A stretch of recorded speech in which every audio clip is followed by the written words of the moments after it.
satu kata deh tentang market kita saat ini. Market kita saat ini merah, Merah intinya. merah. Saya sih sekarang masih dalam posisi hold ya, masih dalam posisi hold. Mungkin masih menunggu kepastian MSCI juga di bulan Juni, karena di bulan Juni ini kan ada klasifikasi negara ya. Menurut Kak Jeffrey nih, dengan pelemahan rupiah saat ini, masuknya udah kategori lampu merah atau lampu kuning nih buat investasi saham kita? Buat investasi saham kita ya. Ya mungkin udah kuning ke merah kali ya. Ini combo. MSCI. Gak bisa milih ya Kak? Gak bisa milih, ini combo. combo. MSCI, pelemahan rupiah. Makanya mungkin Kak Rizka bisa cek di bursa Indonesia ini dibandingkan bursa Asia lainnya, kita paling buruk. Ouch. Boleh cek datanya. Yeah. Itu yang menurut saya. Bahkan di Asia Tenggara gimana? Iya. Kita salah satu yang terburuk. Year to date mungkin bisa dicek datanya. Iya. Sebagai investor gimana tuh? Ya ketar-ketir ya.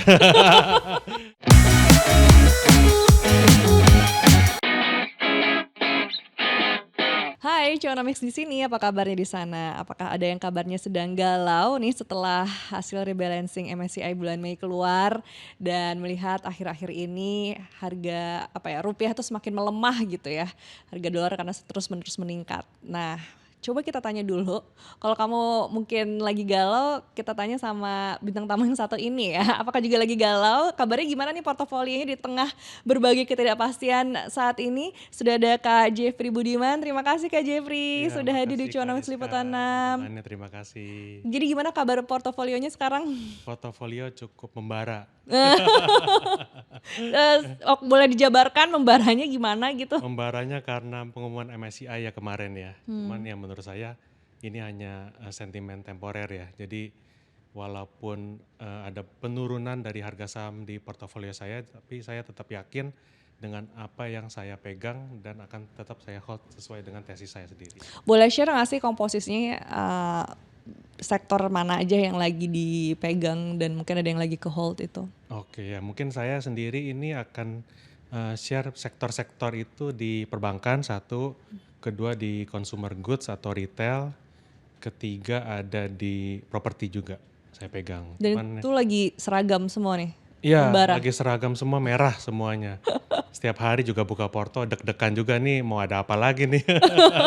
Jadi ini adalah keluhan semuanya ya? Iya. Nggak cuma teman-teman, tapi Kak Jeffrey juga mengalami keluhan yang Mengalami sama juga, gitu. betul sekali. Tapi sebelum kesana aku pengen tahu juga dong karakter investasi Kak Jeffrey tuh lebih cenderung kemana nih?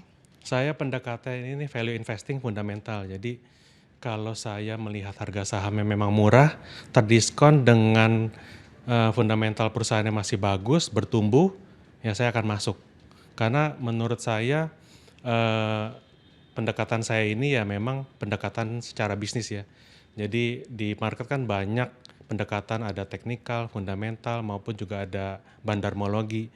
Kalau saya cocoknya di value investing. Jadi memang background saya ini juga sebagai pengusaha, makanya saya melakukan pendekatan membeli saham ini sama dengan membeli bisnis. Nah iya tuh, background akhirnya terjun ke dunia sahamnya gimana ceritanya dari Ceritanya pengusaha? dari 2020 ya, pada saat COVID itu kan banyak waktu di rumah. Jadi pada saat waktu di rumah ini saya pikir mau ngapain ya, ternyata ya saya lihat-lihat ternyata mau investasi saham, mau coba-coba awalnya. Lalu ya awalnya ikut-ikutan, FOMO, masuk juga, lalu ya juga ngalamin rugi besar juga saat itu. Lalu setelah itu ya saya mulai belajar-belajar, kok teman-teman saya ini masuk saham bisa untung. Saya juga penasaran gimana caranya untung. Ya udah dari situ saya mulai belajar baca buku, nonton podcast juga, lalu ikut kelas dan juga mungkin ikut komunitas saham juga. Dari situ ya saya belajar. Ternyata ya setelah apa yang saya pelajari saya coba aplikasikan, ternyata ya bisa membuahkan hasil juga. Oke. Gitu Kak. Dan akhirnya menetapkan atau memutuskan karakternya ke value investing Betul, ini ya. value investing karena ya memang di market ini kan banyak metode lain-lain juga ya dan semuanya juga bisa dapatkan cuan. Ya menurut saya sih tergantung teman-teman ya sukanya dengan cara apapun. yang nyaman dan ujung-ujungnya kan cuan juga ya, seperti itu. Dan yang menarik akhirnya Kak Jeffrey nggak cuman invest tapi ada edukasi juga. Ya, edukasi. Kenapa akhirnya memutuskan untuk mengedukasi juga? Jadi ya saya ingin memutuskan untuk edukasi karena saya kan juga pelaku pasar dan saya juga setiap hari update kegiatan saya di Instagram, di sosmed lainnya, dan juga ya menurut saya teman-teman yang lain juga bisa mendapatkan update market lah dari apa yang saya sharingkan di luar sana. Dan juga mungkin saya juga sisipkan komedi-komedi juga dari konten-konten saya biar nggak terlalu boring ya. Jadi yang lucu-lucu saya juga buat konten, jadi ya mix lah ya antara serius dan lucu juga. Jadi follower-follower saya ini juga bisa ya tahu update market terkini dan juga ya ada sisi dari komedinya juga gitu. Ada yang udah curhat-curhat gitu juga gak sih? Wah Kayak banyak yang curhat-curhat. nanya-nanyain, Kak ini gimana gini, saham ini, saham itu gitu-gitu gak sih? Banyak banyak banyak. Ya ada DM-DM masuk lah, ini kondisi MSCI seperti ini harus bagaimana. Terus Hmm. habis itu tahun lalu ada reciprocal tarif juga gimana. Lalu ada pergantian menteri keuangan juga gimana. Semua situasi yang terjadi ada aja yang nanya. Jadi akhirnya udahlah dibikinin konten aja Iya, gitu kan, bikin biar konten sekalian aja. semuanya Iya, bisa jadi saya share teredukasi. semua, mereka bisa langsung lihat di sosmed saya. Oke. Nah iya berarti ada juga yang curhat tentang hasil MSCI kemarin nih. Iya. Itu kalau Kak Jeffrey sendiri terkejut gak sih dengan hasil rebalancing MSCI kemarin atau justru udah terprediksi? Menurut saya sih udah cukup terprediksi ya, karena kan ya MSCI ini kan kasih kita kartu kuning di akhir Januari ya. Alasannya apa ya? Alasannya karena kurangnya transparansi dari bursa kita ya. Makanya bursa kita langsung gercep eh, menetapkan aturan, menambahkan apa namanya, membuka data investor di atas 1%, membuka data ultimate beneficiary owner, habis itu free float juga rencananya akan dinaikkan secara berkala. Dari situ semua jadinya ya menurut saya bursa udah bisa comply dengan aturan MSCI ya. Cuman memang yang terakhir ini yang paling hangat dibicarakan adalah HSC ya, High Shareholding Concentration. Nah dari situ tuh MSCI melihat emiten-emiten kita ada yang memang terkonsentrasi oleh pemegang saham pengendali. Makanya dari situ ya MSCI melihat ada potensi permainan harga lah ya, manipulasi. Jadi karena itulah beberapa emiten dikeluarkan dari indeks MSCI. Kalau Gitu. emang udah terprediksi ya dan Hmm. Kak Jeffrey nggak terkejut gitu, berarti udah bikin antisipasi juga nggak sih dalam mengelola portofolionya Mengelola Kak porto ya. Jeffrey sendiri? Oke, ya memang dari Apa mungkin mengatur strateginya gitu ya? mengatur strateginya ya dari pengumuman itu ya ada juga saya sudah trimming ya, trimming emiten-emiten yang memang berpotensi dikeluarkan. Jadi ya memang dari awal kan pada saat kita membeli saham kita punya tesis. Nah tesis itu kan kita tetap pegang seiring berjalannya waktu. Jikalau dalam berjalannya waktu ada hal-hal yang memang mengubah tesis itu, ya kita harus akui pertama, kedua ya kita harus berani untuk cut loss jikalau tidak sesuai dengan tesis lagi. Tapi kalau memang semuanya berjalan dengan lancar sesuai tesis, ya kita akan hold selama tesis yang kita tulis itu sesuai. Gitu sih. Berarti ada beberapa saham yang Mm-mm. udah Kak Jeffrey cut loss Iya. dan bener Mm-mm. keluar dari daftar MSCI ini. Iya, Oh betul. ya, Iya. ada yang udah Ya, terselamatkan ya. terselamatkan ya. Walaupun berdarah-darah, cuman ya tetap harus saya akui lah. Maksudnya kan ada kejadian ini. Jadi ya kita juga sebagai investor harus adaptif juga ya dengan situasi yang terkini ya. Kalau memang MSCI memberikan aturan seperti ini dan ternyata ya tidak sesuai dengan prediksi kita di awal, ya udah kita akui dan kita cut loss dan kita move on. Karena kan ada emiten-emiten lain yang menarik juga ya di bursa. Jadi ya sebagai investor kita harus tetap bisa menjaga kondisi psikologis, lalu ya move on dan bisa cari emiten menarik lainnya. Dan ada juga yang nyangkut. Kalau kayak gitu strategi gimana nih? Kalau nyangkut ya cut loss aja sih menurut saya sih. Cut loss lalu ya udah kita akui, kita move on dengan emiten menarik lainnya sih menurut saya gitu. Enggak, tapi maksudnya dari Kak Jeffrey sendiri ada nggak yang masih kepegang gitu? Masih kepegang. Yang emiten saham yang kemarin Ada. Mungkin udah kalau boleh di-spill sektor keluar. properti ya. Ya, itu gimana nih? Siapa tahu teman-teman di luar sana juga Ya, ada yang senasib kan ada yang senasib sama ya. Kak Jeffrey. Ya, Strategi gimana tuh? kalau saya sih sekarang masih dalam posisi hold ya. Masih dalam posisi hold.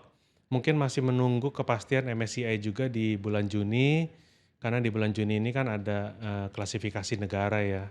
Jadi di situ mungkin nanti MSCI akan mengumumkan negara Indonesia ini apakah statusnya tetap di secondary emerging market atau turun ke frontier market. Cuman ya teman-teman doain juga biar kita tetap stay ya di emerging market, karena kalau ke frontier ini menurut saya sih sangat unlikely lah ya. Unlikely juga karena kita kan juga Indonesia negara besar, masuk G20.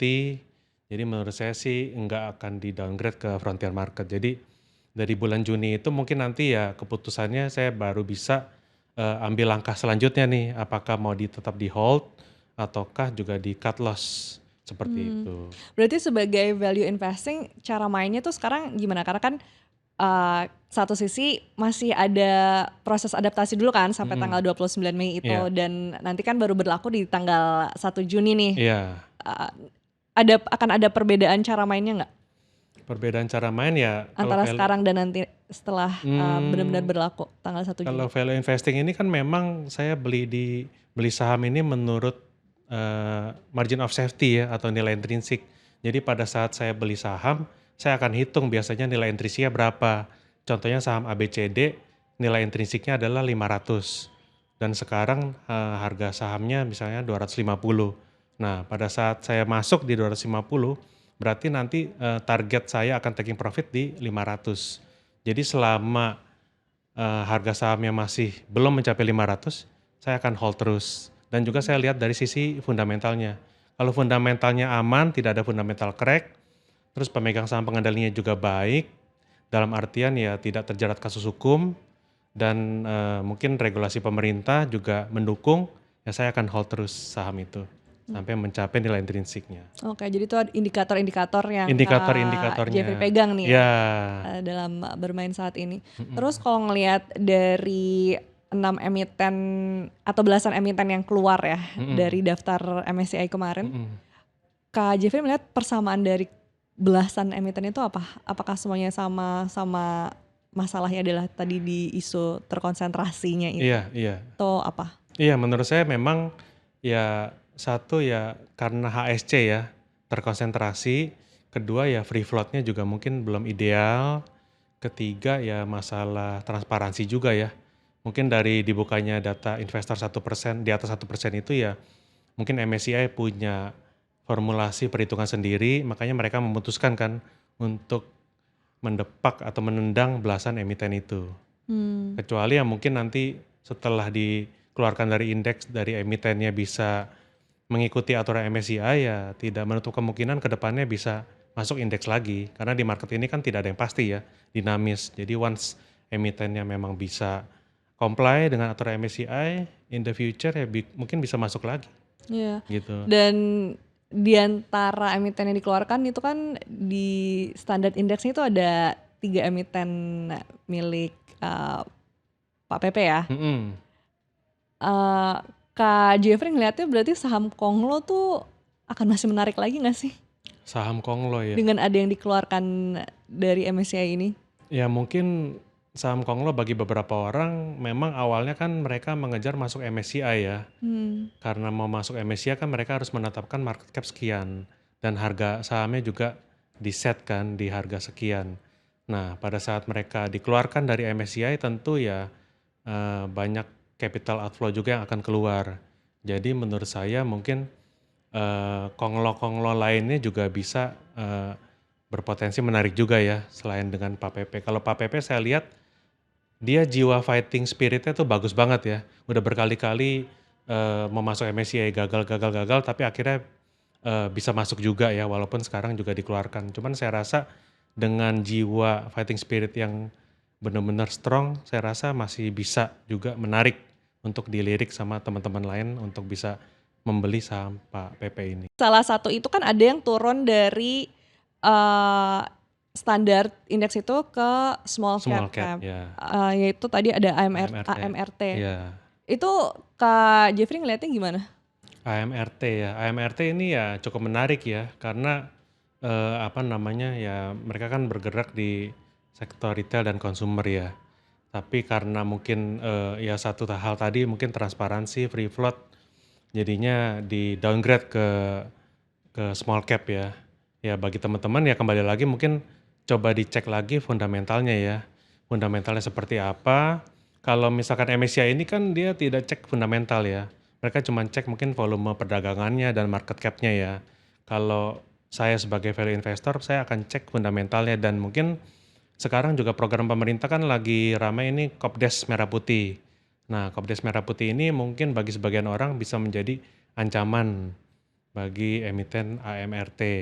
Nah, itu boleh dicek lagi apakah ini ancamannya hanya sementara atau dalam jangka panjang. Kalau memang jangka panjang, berarti kan tentu akan menekan pendapatan dan laba AMRT. Jika pendapatan dan laba turun, otomatis harga sahamnya menurut fundamentalis juga akan terdampak gitu. Oke. Dan kita kan lagi masih nunggu siklus berikutnya ya, Mm-mm. untuk pengumuman status ini. Mm-mm. Tadi gimana Kak lebih optimistisnya tentang status kita? Statusnya saya optimis tetap di secondary emerging market. Jangan sampai turun lah ke frontier. Ya, ya, ya. Kalau turun ke frontier ini, waduh, lembaga pemeringkat Fitch, Moody's, dan S&P juga akan bisa mendowngrade kredit rating kita kan. Dan itu bahaya kan. Kemarin aja kan kita juga kredit outlook kita kan udah diturunin kan dari stable ke negatif. Nah kalau memang sampai kita diturunin ke frontier itu ya pasti akan terjadi capital outflow besar-besaran. Dan itu juga berdampak ke pelemahan rupiah. Jadi satu masalah ini akan berdampak kemana-mana dan ya saya harap sih nggak terjadi ya. Jadi kalau ngegambarin situasi market saat ini, Kak Jeffrey menggambarkannya gimana dong? Menggambarkannya adalah ya saya sih harus tetap tenang, jangan panik ya. Karena ya menurut saya kalau memang kita dari awal beli perusahaan yang bertumbuh baik, fundamental, manajemen baik, ya menurut saya penurunan harga ini kan sementara. Sementara nanti mungkin setelah MSCI selesai, perang juga mungkin harapannya bisa segera selesai, ada kepastian lagi di market, pemerintah juga mungkin bisa mengurus APBN dengan baik, defisit fiskal juga tidak melebihi 2,9% ataupun 3%, dan semua hal-hal baik itu akan berdampak ke pasar saham kita lagi dan semoga itu jadi titik balik pasar saham kita mencapai OTH berikutnya lagi. Gitu. Atau satu kata deh tentang market kita saat ini. Market kita saat ini merah, Merah intinya ya. merah, Semerah itu gitu. semerah itu. Jadi prediksi IHSG ada nggak Kak? Prediksi Akan IHSG. gimana? Kita kan stuck di 6 ribuan aja nggak? Atau ada chance? Menurut saya ya setelah Juni itu kan masuk second half ya. Second half ini menurut saya sih bisa baik ya. Karena saya melihat juga The Fed kan Jerome Powell ini sudah mau digantikan ya dengan Kevin Warsh, gubernur The Fed yang baru. Dan Kevin Warsh ini kan memang dulu terkenal hawkish. Cuman Kevin Warsh ini Donald Trump kan memang sudah bicara berkali-kali dia mau Amerika ini punya suku bunga yang paling rendah di dunia.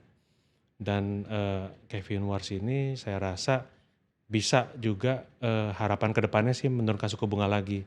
Kalau suku bunga turun, otomatis BI juga akan mengikuti. Kalau memang BI mengikuti, ya otomatis investor-investor ini akan risk off lagi. Jadi bisa kembali lagi ke pasar saham dan pasar saham bisa bangkit lagi lah istilahnya. Itu saya lihatnya seperti itu. Oke. Tapi maksudnya secara global kan Amerika itu kemarin juga masalah perang Timur Tengah Iya, perang gitu. Timur Tengah. Sejauh ini dampaknya masih memberikan volatil yang tinggi kan ke market? Masih sekali karena ya perang ini kan tentu dengan adanya perang kan Selat Hormuz ditutup ya. Kalau kita boleh flashback lagi. Selat Hormuz ditutup kan harga minyak mungkin dulu 60-70 dolar per barel naik jadi di atas 100 dolar per barel. Apalagi Indonesia ini kan net importir minyak. Dengan kenaikan harga minyak sampai dengan di atas $100 per barel itu kan menekan defisit APBN kita. Jadi dari situ ya otomatis akan terjadi ya tadi capital outflow juga, karena kan investor asing juga melihat wah APBN kita nih udah sesek banget nih gitu. Jadi karena capital outflow juga ada pelemahan rupiah. Makanya pemerintah juga kemarin kan saya lihat udah mulai mengurangi MBG ya dari 6 hari ke 5 hari, 5 hari ke 4 hari. Terus pengisian BBM juga udah mulai disortir lagi. Ya itu sih menurut saya langkah yang baik ya dari pemerintah ya untuk menanggapi situasi ini ya. Jadi harapan saya sih perang segera berakhir, Selat Hormuz dibuka, harga minyak kembali lagi mungkin ke 70, $80, udah nggak ada supply shock lagi, jadi ya APBN kita bisa lebih baik dan ya pasar saham kita bisa rebound lagi. Iya, karena APBN yang sempat defisit itu kan Betul, ngaruh banget ke mengaruh banget. market. Iya, Dan tadi kan berkali-kali juga Kak Jeffrey bilang tentang pelemahan rupiah nih. iya, Korelasinya gimana nih terhadap market kita dengan rupiah yang dolar yang kemarin tembus sampai 17.500 17.500. ya, all time low itu ya. Mm-mm. Wah, teman-teman semua pusing semua lihat. Waduh, udah berkicau semua di sosmed ya istilahnya ya. Iya. Ya, pelemahan rupiah ini kan terjadi karena memang satu perang Iran dan Amerika juga. Terus suku bunga di Amerika ini juga masih terbilang tinggi ya. Jadi karena ketidakpastian global, investor-investor ini lebih pilih untuk membeli USD dan menempatkan dananya di Amerika dengan imbal hasil yang lebih menarik. Makanya karena ada penjualan rupiah inilah yang jadinya tertekan. Makanya ya bagaimana caranya untuk bisa mengembalikan investor asing beli ke rupiah lagi ya, menurut saya perbaiki dulu juga nih Indonesia. Dari segi ya APBN, dari segi regulasi juga. Mungkin kemarin sempat juga ada teguran ya dari Kadin China, bagaimana mereka berbisnis di sini sudah sudah lama tapi ya belum, maksudnya banyak batu sandungan lah istilahnya di Indonesia, dan itu kan juga menyebabkan investor juga jadinya tidak memilih berinvestasi di Indonesia. Kalau misalkan di luar Indonesia ada yang lebih baik, mereka akan pindah ke sana. Bagaimana caranya juga pemerintah harus membuat ya iklim investasi di Indonesia lebih baik lagi, sehingga investor-investor luar negeri atau asing ini bisa berinvestasi di Indonesia, beli rupiah, membuka lapangan kerja, jadinya kan itu bisa membantu penguatan rupiah. Gitu. Tapi menurut Kak Jeffrey nih, dengan pelemahan rupiah saat ini, masuknya udah kategori lampu merah atau lampu kuning nih buat investasi saham kita? Buat investasi saham kita ya, ya mungkin udah kuning ke merah kali ya. Udah transisi dong Udah dari transisi kuning ke ya. merah. Tapi Kak Jeffrey pembawaannya tenang ya, walaupun Harus tetap tenang. lagi membara Jaga di psikologis. mana-mana. Udah transisi nih ya Udah transisi sih ke menurut merah. saya. Iya. Apa indikatornya Kak Jeffrey bisa melihat gitu? Ya karena kan tahun lalu itu kan di 16.000. Terus tahun ini udah menembus level psikologis 17.000. Terus kemarin 17.500. Nah ini bisa takutnya menuju ke 18.000. Jadi ini menurut saya pelemahannya ini sangat cepat ya gitu. Jadi kalau rupiah melemah terus, otomatis kan investor yang berinvestasi di Indonesia, walaupun mereka mendapatkan untung dari saham-saham ataupun investasi lainnya, tapi kan mereka ada currency risk. Jadi pada saat mereka realisasikan keuntungannya, lalu mau mengembalikan uangnya ke USD, kan mereka harus beli mata uang USD. Jadi kan mahal kan jatuhnya. Jadi keuntungan atau profit yang mereka dapatkan tuh tergerus. Maka dari situ jadi ya investor asing melihat udah investasi di sini tapi mata uangnya melemah terus Indonesia. Jadi mereka ya lebih pilih investasi di negara lain. Ya. Gitu. Lagi-lagi impact-nya juga akan banyaknya asing yang keluar ya Iya. kan? Lebih menyeramkan mana dong? MSCI atau pelemahan rupiah ini? Ini combo. MSCI. Gak bisa milih ya Kak? Gak bisa milih, ini combo. combo. MSCI, pelemahan rupiah. Makanya mungkin Kak Rizka bisa cek di bursa Indonesia ini dibandingkan bursa Asia lainnya kita paling buruk. Boleh Ouch. cek datanya. Itu Iya. yang menurut saya Bahkan di makanya Asia Tenggara gimana? iya, kita salah satu yang terburuk. Year to date mungkin bisa dicek datanya. Hmm. Iya, Sebagai investor gimana tuh?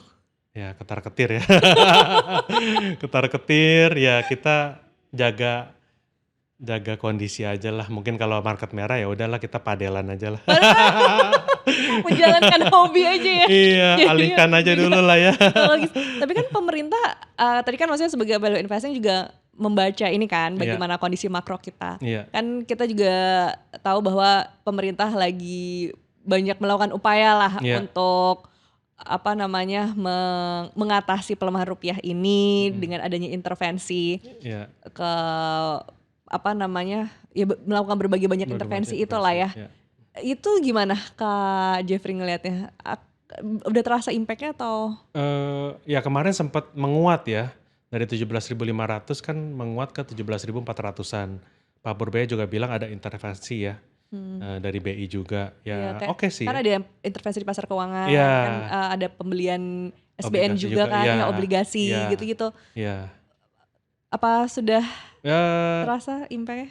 ya kalau dari saya lihat pergerakan rupiah kan cukup menguat juga ya. Hmm. Cuman outflow asing ini deras banget ya. Masih Setiap tetap hari ya? di market itu udah apa namanya ratusan miliar sampai triliunan. Jadi ya outflow asing ini saya rasa terlalu besar jadi intervensinya ya menurut saya Mas, kurang terlalu berasa ya. Gitu. Jadi ya instead of kita intervensi kita juga harus perbaiki apa yang menyebabkan asing ini keluar. menurut Gitu. Kak Jeffrey apa tuh? Ya mungkin salah satunya yang tadi ya kita perbaikin dulu iklim investasi kita ya. Jadi pada saat investor mau berinvestasi di Indonesia ya kita mungkin regulasinya juga disederhanakan, dipermudah. Ya contohnya mungkin kayak Vietnam itu kalau teman saya juga cerita ke saya pada saat investor mau invest di sana mereka dicariin lahan, dipermudah, tidak ada pungli, tidak ada preman. Nah itu kan jadi investor kan merasa nyaman, merasa enak. Dia kan kalau investor itu mau bangun bisnis kan mereka butuh kenyamanan ya, nggak mau diganggu-ganggu. Kalau di sini ada gangguan ini, gangguan itu ya tentu mereka males jadi bangun bisnis di sini kan. Mereka mau cari cuan juga kan. Terus berarti ini ya oke kan lagi banyak nih dana asing yang keluar. Mm-mm. Tapi masih ada nggak emiten yang mungkin di tengah situasi saat Mm-mm. ini masih menjadi apa ya buruan gitu karena mungkin harganya lagi terdiskon dan banyak asing yang mengincar juga Iya, gitu ke iya, sana. iya. Ya menurut saya sih perbankan menarik sekali ya. Hmm. Harganya itu udah murah dengan dividen yield juga ada yang double digit. Dan juga menurut saya sih pada saat kuartal 1 2026 kan ekonomi kita bisa tumbuh 5,6% ya. Dan bank-bank ini kan memang kiblatnya sebagai ekonomi Indonesia ya. Jadi pada saat ekonomi Indonesia ini tumbuh, otomatis bank-bank ini kan akan ikut tumbuh juga. Karena bank ini kan memang menyalurkan kredit juga ke masyarakat. Kalau masyarakatnya juga sejahtera, bisnisnya enak, mereka bisa ekspansif. Jadi mereka bisa menggunakan dana-dana tersebut untuk bangun bisnisnya lagi dan nanti pinjam lagi dari bank dan itu kan akan saling tumbuh ya. Jadi dari pebisnis juga tumbuh, bank juga ikut tumbuh. Makanya jadi saya lihat perbankan ini ya cukup menarik ya dengan valuasi sekarang dan dividen yield juga menarik. Jadi itu salah satu jagoan saya juga. Ya, karena kan harganya lagi sempat diskon Iya, juga kan betul gitu. Jadi gitu. itu masih bisa ada peluang lah ya Ada di peluang, sektor perbankan peluang ini. menarik Dan ya. yang sekarang yang lagi rentan banget sektor apa aja tuh Kak berarti Rentan ya. dengan Ren- situasi saat ini? dengan situasi saat ini ya. Ya mungkin kalau rentan itu sektor-sektor logistik ya. Karena kan kemarin juga ada beberapa kali BBM juga dinaikkan ya. Tentu kalau BBM dinaikkan ini kan sektor logistik biasanya akan terdampak karena kan growth engine mereka kan dari kendaraan ya. Kendaraan otomatis kan kalau BBM naik otomatis beban naik. Beban naik kan akan menekan laba bersih dan pendapatan. Jadi menurut saya sektor logistik yang cukup challenging ya dengan kejadian-kejadian ini. Tapi sebenarnya kalau perbankan pelemahan rupiah ini kan juga ngaruh juga nggak sih ke perbankan ini? Perbankan ya. Perbankan sih ya mengaruh juga ya, Tapi berpengaruh mikirnya juga. ini jangka panjang Jangka nih ya? panjang, karena menurut saya ya perbankan ini kan, apa ya, ya kalau saya pribadi memang hold perbankan ini untuk jangka panjang ya. Hmm, Mungkin 5, 10 tahun ke depan. Kalau, teman-teman yang lain ya saya nggak tahu bagaimana, apa namanya, strategi investasi mereka ya. Kalau saya sendiri melihat perbankan ini ya sebagai core stock saya. Jadi pada saat, portofolio saya yang lain, volatilitasnya tinggi, bank ini ya menurut saya bisa cukup bertahan dan resilient lah hmm, untuk bisa menyeimbangkan portofolio saya. oke. Tapi pas lagi situasi saat ini Turun juga, sempet kena turun juga drawdown ya? juga. Kena juga ya? Iya, kena Iya, iya, iya. juga. Cuman ya gitu mikirnya karena sebagai value investing kita mikirnya kan jangka panjang Iya, ya dan tahu fundamentalnya juga fundamentalnya juga bagus bagus, ya kan kan? masih ada apa, maksudnya bertumbuh labanya juga bagus, Hmm, terus juga harga murah jadi saya juga ada opportunity untuk bisa serok di bawah lagi, hmm, hmm, hmm. gitu. Jadi dan juga kan, perbankan ini kan, membagikan dividen juga yang menarik. Jadi selain saya menunggu perbankan ini diapresiasi ya ada uang tunggu dividen itu juga. Oke. Iya, Nah, jadi kan sekarang situasinya ada pelemahan rupiah, terus ada MSCI MSCI. juga gitu kan, terus tadi ada secara global perang Timur Tengah dan macam-macam. Ada lagi nggak sih faktor yang memberatkan kondisi market kita gitu, Hmm, yang dari perspektif investor? dari perspektif Ada lagi investor nggak? ya. Atau itu udah combo banget, udah mencakup semuanya lah gitu? Udah combo banget sih ya. Setiap hari beritanya itu perang, MSCI, habis itu ya Tiba-tiba domestik pelemahan kita, rupiah, ya, domestik gitu ya, APBN mm, iya, kemarin gitu ya. iya. Itu itu udah faktor-faktor yang apa namanya, utamanya ya Utamanya udah dan itu yang memberatkannya. memberatkan itu. Jadi dari situ ya merembet kemana-mana. Cuman tetap utamanya di itu ya. Hmm, Makanya ya kalau memang perang ini cepat selesai, MSCI juga udah kasih kepastian di Juni. Habis itu juga pemerintah bisa gercep untuk membenahi masalah-masalah ini. Ya saya rasa sih di semester 2 tahun ini bisa ada potensi untuk rebound ya, oke. gitu. Eh, berarti bagaimana nih untuk para retail apa ya, menanggapi situasi yang masih dengan Gonjang-ganjing. gonjang-ganjing dan tidak pasti ini Iya, kan? iya, iya. Dari perspektif value investing gimana? Menurut saya sih tetap ya kalau emitennya menarik, bisa kalian cicil beli ya. Oh, Jadi jangan all in karena kan situasi masih tidak menentu. Kita beli sekarang, besok bisa turun lagi. hmm, Besok kita beli, lusa bisa turun lagi. Jadi kalau menurut pandangan saya bisa cicil bertahap, sediakan cash. Cash itu penting karena pada saat nanti ada penurunan lagi, kita bisa deploy lagi cash itu untuk kita bisa belikan saham-saham itu lagi. komposisinya gimana Kak? Komposisi cash Komposisinya dan yang kita sebar ke apa beli beli saham sahamnya gitu. ya.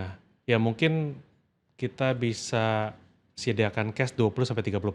Hmm. Kalau turun terus ya kita mungkin bisa sisakan ya 10-15% menurut saya udah oke lah Oke, jadi gitu. kalau di situasi kayak gini lagi ada harganya yang diskon Diskon, gede-gedean, serok aja. serok aja gitu. Selama cashnya tadi tetap tersedia Tetap tersedia.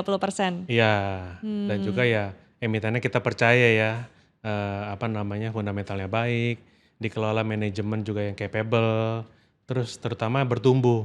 Karena banyak juga di sana saham yang murah-murah tapi murahan, nggak kemana-mana. Nah itu kita juga harus perhatikan. Jadi poin apa, highlight-nya adalah bertumbuh. nah, tapi pernah nggak kecele Kak? Dengan situasi kayak gini kan lagi banyak Mhm, gak mhm, pasti ya. mhm, mhm, Pernah kecele nggak sih di saat udah analisis nih, mhm, udah mhm, memastikan fundamentalnya oke dan mhm, mhm, sebagainya, mhm, tapi mhm. ternyata eh, anjloknya tuh anjlok banget gitu Anjlok banget ya. atau nggak sesuai dengan harapan. Iya, iya, iya, yang tadi saya bilang di sektor properti itu ya. Oh iya pernah ya. Iya, jadi Itu saya udah analisa, harganya murah, habis itu juga prospek ke depannya ada banyak proyek juga, tapi ya harganya turun terus ya, saya sedikit-sedikit trimming posisi sih. oke, jadi Ya, kalau di saat situasi kayak gitu sedikit demi sedikit aja trimming trimming posisi posisi, ya. ya nggak apa-apa lah maksudnya ya kita sebagai investor di pasar saham kan tentu ada skalanya naik, ada kalanya turun. Ya pada saat naik ya kita ya biasa-biasa saja, pada saat turun ya kita juga jangan panik ya, biasa-biasa aja. Mmm. Justru kalau dari pandangan saya, jika harga saham mengalami kenaikan kita akan mendapatkan keuntungan, dan pada saat harga saham mengalami penurunan kita mendapatkan kesempatan. Itu moto saya, Oke oke oke. gitu. Jadi saat mau lagi trimming dikit-dikit itu juga nggak sakit-sakit hati banget Iya, gitu ya, Kak? betul. Walaupun galau juga nggak Galau juga, masih manusia ya. masih manusia ya. Masih Jadi manusia. memang di situasi saat ini menjaga psikologis penting banget ya, Penting Kak? banget, penting. Gimana, Kak, biar nggak panik? Tadi padelan. Oh, menjalani hobi. Menjalani hobi dan pentingnya komunitas juga membantu banget. Jadi ya kita sesama investor kan saling sharing, saling menguatkan, saling menyemangati. Di situ berperan penting ya. Jadi kita yang tadinya down dikuatkan sama teman, ayo semangat. Kan lu udah tahu nih beli ini karena apa. Jadi jangan patah semangat, ini cuman sementara. Ya udah kita apa namanya? Kita jaga psikologis kita lagi. Dan buat yang newbie, momen saat ini pas nggak sih kalau baru pengen mulai gitu? Menurut saya untuk newbie ya, mulai aja dulu. Jangan tunggu-tunggu momen ini, momen itu. Karena dulu saya saat belajar juga, saya langsung terjun dan jangan berkecil hati kalau dananya itu orang-orang bilang harus investasi di saham itu dengan dana besar. Memang betul kalau dana besar kita untung mungkin 5%, 10% itu akan berasa ya untungnya. Kalau dana kecil kan kurang berasa.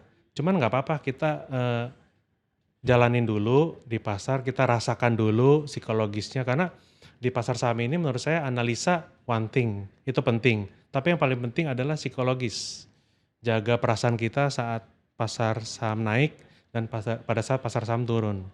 Jadi itulah yang membuat saya juga terus bertahan di pasar saham. Jadi ya buat teman-teman terus belajar, jangan pernah berhenti belajar, baca buku, nonton podcast, ikut workshop, ikut kelas, nambah terus ilmunya. Habis itu juga ikut komunitas, kelilingi juga kalian dengan investor-investor senior yang bisa mandu kalian, bisa kasih guidance. Itu akan mempercepat pembelajaran kalian dan tentunya terus bertahan di pasar saham walaupun pasar saham ini akan naik dan akan ada turun. Seperti itu. Jadi nggak apa-apa ya pembelajaran di momen seperti ini Nggak gitu apa-apa, ya, nggak walaupun apa-apa. lagi banyak ketidakpastian Betul sekali di karena dalam ya maupun di luar. iya, tahun depan juga kita kan nggak tahu akan ada apa Iya. kan. Selalu ya pasar saham ini kan dinamis. Selalu ada berita baru, ada hal-hal baru kayak MSCI ini kan hal yang baru. Kita juga baru belajar nih. Ternyata MSCI kasih kartu kuning, oh transparansi. Ternyata harus dibuka data kepemilikan di atas 1%. Ternyata harus dibuka UBO. Ternyata free float juga harus dinaikkan. Ternyata ada HSC. Ini kan hal yang baru ya, kita belajar lagi, kita belajar lagi. Jadi Nah, ini apakah momen yang seperti ini pernah Kak Jeffrey rasakan mm-mm. di momen, nggak tahu apakah sebelumnya Kak Jeffrey juga pernah merasakan momen-momen krisis seperti ini Mm, mm. atau ini satu-satunya dan yang paling parah gitu? Tahun lalu pernah, pada saat reciprocal tarif ya, Oh, yang diberlakukan Trump ya, kan perang dagang ya tahun lalu. Jadi kalau nggak salah ingat sih di awal April ya, setelah libur lebaran tuh, libur lebaran tiba-tiba Trump langsung kasih tahu Liberation Day, ada reciprocal tarif. Wah langsung kaget juga, apa ini? Oh ternyata perang dagang dikasih tarif ratusan persen, tiap negara beda-beda. Yaitu IHSG kan langsung trading halt tuh, kalau nggak salah berapa hari gitu. Dan di situ ya saya justru melihat ini kesempatan beli. Jadi disitulah saya belanja juga gitu. dan tapi kalau di-compare Di compare ya, sama yang sekarang, menurut saya lebih parah sekarang. sekarang lebih challenging Iya gitu. lebih challenging karena kan ada perang ya. Perang ini kan udah berapa bulan ya, belum selesai-selesai.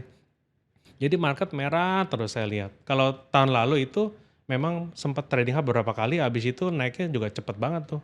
Dari second half itu 50% kenaikannya. Sangat-sangat jarang terjadi. Biasa satu tahun itu kan IHSG ya naik kurang lebih mungkin 10%, 10%, 15%. Ini dalam 6 bulan kenaikannya 50%. Iya. Iya, Dan bagaimana penerapan strateginya akhirnya berbeda juga yang sekarang strateginya dengan yang tahun lalu Kak Jeffrey rasakan berat juga gitu. Karena kan yang tahun ini dibilangnya lebih challenging lebih kan. challenging. Iya, ya tahun ini sih memang saya lebih berhati-hati. Kalau tahun lalu mungkin ya saya beli saham nggak terlalu siapin cash ya. Kalau sekarang saya ya cicil jadinya. Karena kan setiap hari ada penurunan. Jadi saya lihat kalau misalkan harganya turun lumayan nih, ya udah saya cicil. Nanti saya siapin lagi untuk hari berikutnya saya akan pantau lagi. Berarti strateginya adalah cicil ya, cicil. Cicil. Dan lebih selektif lagi nggak sih Kak? Iya, lebih selektif lagi karena ya tentu kita sebagai investor juga harus pintar-pintar cari emiten mana yang mungkin terdampak akan perang ini dan cari juga emiten yang tidak terdampak. Jadi ya selalu ada kesempatan menarik lah ya di emiten-emiten itu karena kan kita punya banyak pilihan. Jadi ya kita sebagai investor harus pintar-pintar cari emiten itu. Dan ini juga tertarik pada emiten yang nggak second line-nya gitu loh, yang nggak terdampak banget sama MSCI gitu, yang nggak diprediksi, maksudnya nggak perlu yang diproyeksi atau nggak yang ada dalam daftar MSCI, itu juga Oh iya, jadi iya, incaran iya. nggak? Justru saya biasa cari yang second liner ya, yang belum dilirik market biasanya. Karena menurut saya pribadi dan menurut pengalaman saya, emiten-emiten yang berpotensi beggar itu biasanya dari market cap-nya yang nggak terlalu besar ya. Dan yang second liner biasanya belum dilirik market, masih sepi. Nah itu saya masuk di sana biasanya. Gimana tuh Kak indikatornya dalam memilih emiten yang second liner ini? Second liner ini ya Apa aja yang secara flow-nya Kak Jeffrey gimana nih menganalisa dan sampai memutuskan untuk memilih beli? Ya saya lihat sih pendekatan saya kan top down analisis. Jadi saya lihat makronya seperti apa. Kemarin kan tahun lalu itu saya lihat ada penurunan suku bunga ya. Penurunan suku bunga BI itu sudah menurunkan 5 kali suku bunga. Lalu juga saya lihat indikator IKK, indeks keyakinan konsumen itu di atas 100. Artinya masyarakat kita kan optimis akan ekonomi Indonesia. Kedua indikatornya PMI manufaktur. Itu saya lihat di atas 50. Kalau di atas 50 itu kan sifatnya ekspansif ya. Jadi industri-industri kita juga banyak orderan, banyak pesanan. Jadi dari situ saya menyimpulkan daya beli masyarakat nih mulai pulih. Dan biasanya masyarakat yang menengah ke atas itu biasa lebih pulih duluan. Makanya emiten-emiten dari situ saya akan lihat nih, oh emiten mana yang kira-kira menyasar ke segmen menengah ke atas. Saya lihat, saya bedah, dan tentunya fundamentalnya harus baik ya, dan punya growth story ke depan. Nah dari situlah saya baru memilih emiten tersebut. Kayak memastikan ada corporate action-nya tuh juga Ya itu juga bisa pasti tambahan, gitu ya? ya Oh salah tambahannya. satu faktor tambahan juga, cuman bukan yang utama. Yang utama tetap harus murah. Murah bukan murahan, tapi terdiskon gitu. Terdiskon karena Ya, tadi kan emang lihat fundamental dan growth ke depannya tuh iya, emang ada gitu iya ya, betul, terprediksi di situ. betul. Nah terus di balik semua situasi saat ini ya Kak, berarti Kak Jeffrey optimistis masih ada peluang cuan Kak? Masih dong, harus cuan. Masih ada peluang cuan nih? Masih. Gimana Kak Jeffrey melihat bahwa masih optimistis bahwa ini masih bisa kok peluang cuan meskipun ya kondisinya lagi merah membara gitu di Iya, iya, mana-mana? iya. Ya kembali lagi sih menurut saya emiten yang saya pegang ini kan memang berfundamental solid, di handle oleh manajemen yang capable. Jadi ya secara laporan keuangan kan juga baik ya. Saya lihat juga bertumbuh juga, IPS-nya juga bertumbuh. Jadi dari sana ya saya tetap yakin dengan emiten yang saya pegang ini masih sesuai tesis yang saya tulis. Kecuali tadi mungkin ya ada hal-hal yang memang mengubah tesis yang saya tulis ya tentu saya akan trimming posisi saya. Tapi selama tesisnya masih sesuai, fundamentalnya baik, tidak ada crack, dan juga apa yang disampaikan manajemen mungkin proyek-proyek ke depan bisa berjalan sesuai dengan yang dijanjikan, ya saya akan hold gitu. Oke. Dan emang kucingnya sabar ya kalau di value Nah investing itu ini ya? dia, jadi memang value investing ini harus punya kesabaran ekstra karena Makanya itu perawakannya Kak Jeffrey santai banget tenang gitu ya? ya karena menurut saya ya good investing itu adalah kesabaran. Jadi dengan kesabaran itu ya kita bisa cukup yakin dengan apa yang kita beli, ya kita sabar aja menunggu waktunya sampai market mengapresiasi emiten tersebut hingga akhirnya ya saya bisa mendapatkan profit dari emiten itu. Tapi Kak Jeffrey juga mikirin worst case-nya nggak sih dari Iya, segala ada. situasi saat ini? Ada, karena kan ya tesis itu kan saya buat ada ya plusnya apa, Hmm. ada minusnya juga apa. Ya saya juga catat mungkin dari ya pelemahan rupiah dan defisit ini kan tentu ada capital outflow juga dan itu ya itu bukan sesuatu yang bisa kita kendalikan kan sebenarnya kan. Bagaimana kita merespon dengan kondisi itu ya kita akan terus pantau setiap hari seperti apa. Ya kalau memang harga sahamnya juga turun terus ya saya juga bisa serok di bawah, tapi kalau ada perubahan dari fundamental seperti tadi saya bilang ya saya baru akan mengurangi posisi sih, Iya, ya. gitu. Karena kan kita nggak tahu ya Mhm, bagaimana dengan situasi saat ini. iya, Ini ya ngomongin worst case-nya banget aja nih. mhm, Ketika memang situasinya ternyata makin worse gitu, mhm mhm. indikator apa mungkin nggak sih Kak Jeffrey akan ngambil semua menghilangkan semua posisi Kak Oh, Jeffrey gitu iya, di saham mhm. dan lebih baik megang cash. Ada kepikiran kayak gitu nggak sih untuk exit plan-nya atau punya exit plan apa sih ketika memang situasi itu udah makin worse gitu? Exit Dan plan-nya adalah indikatornya apa gitu yang menurut Kak Jeffrey, wah ini udah worse banget nih gitu? indikatornya ya. Indikatornya yang tadi saya bilang kan ada IKK, ada PMI Hmm, manufaktur, itu menurut saya jadi indikator penting saya untuk bisa mengambil keputusan ya. oke. Kalau mungkin IKK-nya sudah mulai turun di bawah 100, PMI manufaktur juga turun di bawah 50, itu kan tandanya ekonomi kita juga melambat ya. Melambat ya tentu eh, akan berdampak juga sama emiten-emiten pegangan saya. Dan exit plan-nya jadinya? Exit plan-nya ya mungkin ya saya juga bisa mengurangi posisi atau misalkan cut loss juga bisa, saya bisa ambil keputusan seperti itu juga. Worst case scenario ya, Iya. worst case scenario seperti itu. Cuman ya tetap optimis lah, harus Iya, tetap oke. Intinya optimis lah. tetap optimistis Tetap kok. optimis. Itu hanya pemikiran Hanya pemikiran worst kalau case scenario kalau iya aja, yang worst case terburuk aja scenario ya. yang terburuk Iya, aja, tapi iya, ada plan itu gitu ya Kak iya ya. Dan harus ada. dan apa sudah memikirkan ada indikator yang seperti ini berarti ya udah harus melakukan Udah exit harus plan siap-siap, tadi iya, gitu kan. iya. Tapi dengan melihat eh, apa ya, upaya pemerintah saat ini dengan adanya istilah reformasi integritas pasar modal ini, Mhm. sudah puaskah Kak dengan dari perspektif seorang investor? Eee, Cukup puas ya karena saya melihat pada saat OJK kan mengganti jajaran direksinya ya. Bu Kiki juga, Pak Hasan itu sangat cepat comply juga ya. Ya makanya yang tadi saya bilang langsung ada inisiasi klasifikasi investor di atas 1%, pemegang saham di atas 1% dibuka, free float juga dinaikkan berkala. Itu udah menurut saya sih hal yang baik ya dari bursa kita. Cuman tinggal mungkin dari BEI ini kan memang biasa ditargetkan 1 tahun tuh ada 50 emiten yang IPO dan baru satu tahun ini yang IPO.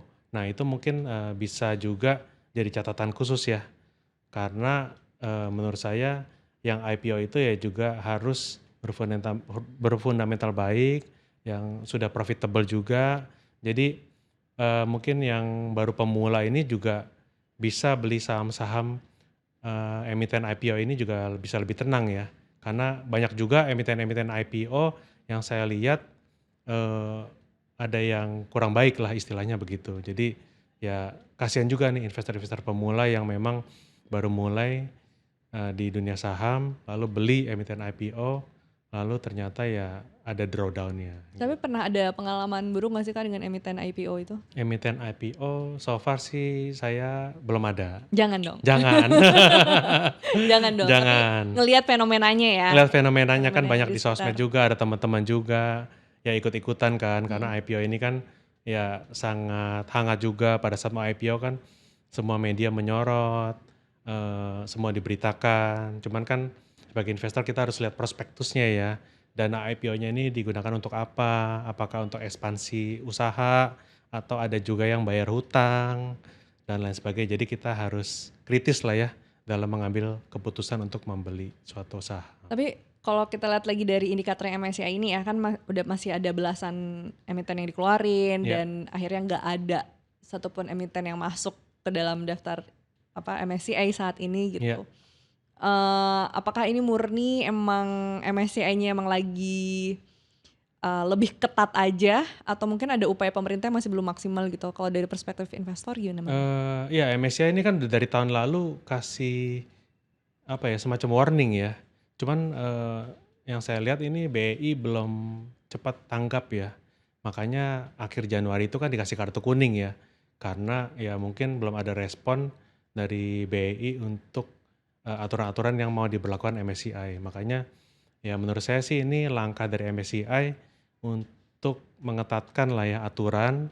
Karena kan MSCI ini kembali lagi kan sebagai lembaga penyedia indeks ya. Jadi investor asing yang mau investasi di Indonesia ini pasti melirik MSCI. Dan kalau MSCI ngomong A ya dia harus ikut A, kalau MSCI ngomong B dia harus ikut B. Jadi ya menurut saya ini adalah langkah yang cukup ketat dari MSCI untuk bursa kita ini lebih transparan sehingga investor asing mau invest di negara kita lebih merasa aman karena ya mereka bisa lebih tenang lah ya invest di bursa kita. Berarti sebagai investor ada apa yang mau disampaikan ke pemerintah gitu Kak? Mungkin apa Waduh. ya mungkin ada keluhan atau apa gitu yang Ada ingin keluhan disampaikan, ya? siapa tahu kan Oh, ditonton juga ditonton gitu juga kan. ya. Apa sih yang lagi ini banget gitu Iya, jadi apa ya keresahan keresahan ya. dari seorang retail investor ini? Ya mungkin pemerintah bisa ya mendengarkan juga ya kata-kata investor, bisa lebih membuat ya transparansi sudah bagus ya dilakukan juga OJK. Habis itu yang kedua mungkin ya regulasi-regulasi seperti UMA, FCA itu mungkin bisa apa ya diformulasikan lagi ya. Karena menurut saya itu juga saya pernah tanya ke bursa itu tidak ada penjelasan yang detail ya mengenai FCA dan UMA itu dan pada saat saham naiknya kencang kena UMA, tapi pada saat saham ARB itu dibiarin aja. Nah itu kan juga jadi catatan khusus apa namanya bagi para investor bingung juga kenapa naik dikenakan tata UMA tapi pada saat turun nggak kena UMA gitu kan. Harusnya kan ya kalau memang naik bagus ya udah bisa dibiarin aja gitu. Kalau turun ya turun gitu kan. Jadi fair kan lebih adil gitu loh. Itu sih mungkin menurut saya yang bisa lebih disorot lagi lah. Itu yang keresahan yang Keresahannya itu Kak dari Jeffrey teman-teman alamin juga investor. ya, Iya, sebagai retail juga iya gitu. dari Dan situ. berarti harapannya ada regulasi yang memperketat Iya, situasi itu? iya. Jadi istilahnya ya regulasi yang lebih friendly lah, Oh, bersahabat bagi para investor di pasar modal Indonesia. oke. Gitu. Dan buat teman-teman nih yang mungkin juga lagi galau dengan situasi saat ini, ada mau ngasih pesan apa nih Kak Jeffrey? Atau mungkin warning buat Warning ya. teman-teman, kira-kira apa? Eh, Ya di saat-saat seperti ini mungkin bagi teman-teman ya tetap sabar, tetap stay cash karena kita nggak akan tahu ya ke depannya pasar saham kita ini seperti apa. Jadi kalau kalian tetap ada cash yang bisa di-deploy, menurut saya ini opportunity. Karena kan perang ini tidak terjadi setiap hari. Market crash juga tidak terjadi setiap hari. Justru di saat-saat seperti ini adalah momen-momen yang jarang terjadi, kalian bisa manfaatkan dengan baik dan juga beberapa saham mungkin aja berpotensi beggar jika kalian bisa beli di harga sekarang dan di hold sampai nanti kalian bisa taking profit pada saat mungkin nilai intrinsik itu tercapai. Itu sih menurut saya. Oke, kalau gitu. Jadi cash is still the king lah ya. Cash is still the king. Oke, Ya. kalau gitu. Terima kasih banyak Kak Jeffrey Sama-sama Kak Rizka. atas perbincangannya. Iya. Dan demikian untuk episode Cuanomis kali ini. Sampai bertemu di topik lainnya. Sampai jumpa.